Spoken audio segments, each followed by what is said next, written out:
Hello everyone, and thanks for joining us on this Paranormal Pit Stop. Tonight, we'll be exploring a prominent and popular garden graveyard located off of Cemetery Street out of Athens, Georgia, that's widely recognized as one of the most outstanding examples of a Victorian burying grounds in the whole of the country. Rumored to harbor a range of restless spirits tied to its lengthy past. Are you sure you're ready to brave the history and hauntings of the Oconee Hill Cemetery?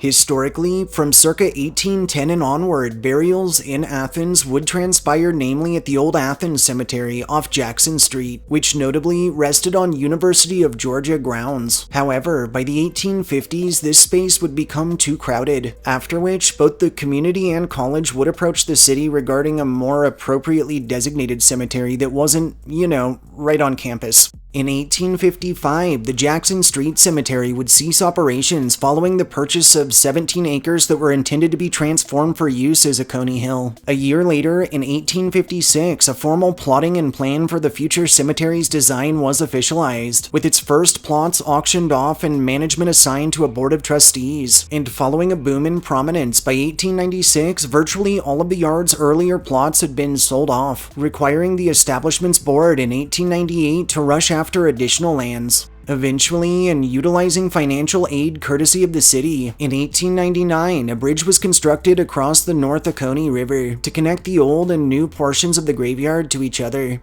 Through the early 20th century, the University of Georgia's campus was greatly expanded upon and would require even more space, resulting in additional graves being moved from the old Jackson Street location to the still old but much newer Oconee Hill portion. And subsequently, over the years, a countless number of other bodies have also been reinterred to the site from other yards, and namely onto reserved family plots. From 1915 to 1917, the cemetery would be officially incorporated under its trustees, after which a signing of documents would yield a full salary for the sexton, or the local caretaker and gravedigger, who was previously only paid solely per grave dug. And until the 1960s, the site's original wooden bridge would stand active, after which a new road was fashioned from East Campus Drive that connected to the old yard's entrance. In the present, Oconee Hill remains open and active, toting around 100 acres, while still offering various burial and cremation services, and also accommodating visitors daily until sundown.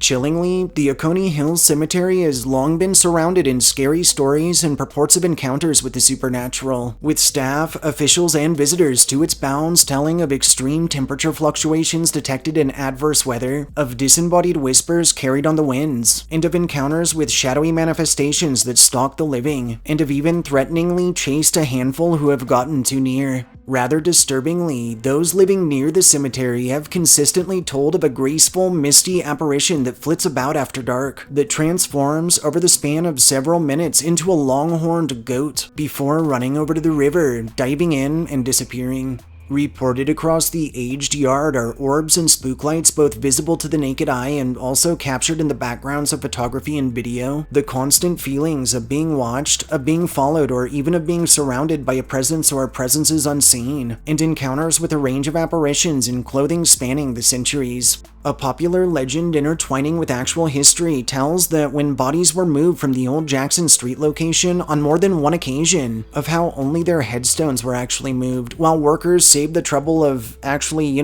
digging up the associated human beings. Incidentally, over the years, the UGA has found pieces of these remains while performing various constructions or other projects, and local tales dictate the spirits associated with these desecrated and, quite frankly, disrespected remains might just linger at unrest. To date, ghoulish entities who look confused or as if they're searching for something, likely for their rightful final resting places, have been observed lurking about both the old and new cemeteries, as well as throughout adjacent streets and neighborhoods. Lastly, a spectral carriage has been spied traveling between the older and newer yards each night, and many tell this is the ghost of a farmer who, while riding drunk, accidentally guided his buggy off of the bridge and into the river below, where, in his inebriated state, he was claimed by the currents. Now, his spirit wanders between worlds, and according to several accounts is either still trying to find his way home, or protecting others crossing from making the same fatal error. Whatever the case, there are literally no end to reports ensuring that if one stands on the middle of the bridge after dark, especially under the glow of a full moon, that they will most assuredly hear the clip-clop of his faithful mount, and the turn of his old rig as they soldier on into eternity.